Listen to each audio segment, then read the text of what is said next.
Pour le projet, nous avons signé un premier investisseur, même avant la création de la société.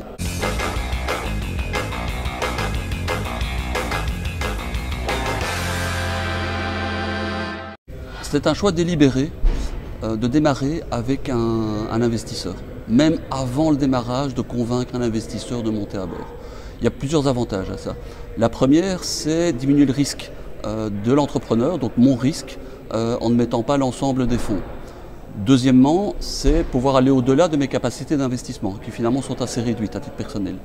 Et puis troisièmement, le fait de convaincre un investisseur, c'est déjà en fait convaincre un premier partenaire de la pertinence du business model, de la pertinence du projet. On est vraiment en pré-seed. Ce qu'on appelle en pré-seed, ça veut dire c'est un petit besoin de capital.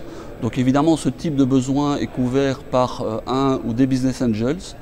Ici, ça a été assez simple. Le premier investisseur que j'ai rencontré, on est tombé tout de suite d'accord.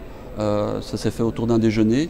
Et alors, on a décidé d'avancer sur un convertible, histoire de ne pas devoir commencer à discuter de valorisation et de pouvoir postposer cette discussion à plus tard, lorsque le business model sera plus avancé. Aujourd'hui, le montant est encore confidentiel, mais on va dire que c'est entre 100 et 500 000 euros.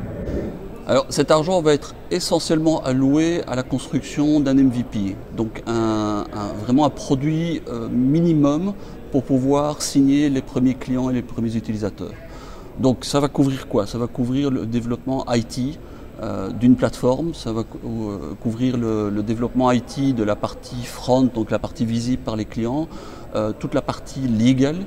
Il va falloir faire des contrats, des conditions générales, le copywriting, donc l'écriture du contenu du site, les traductions, parce qu'on va faire plusieurs langues dès le début.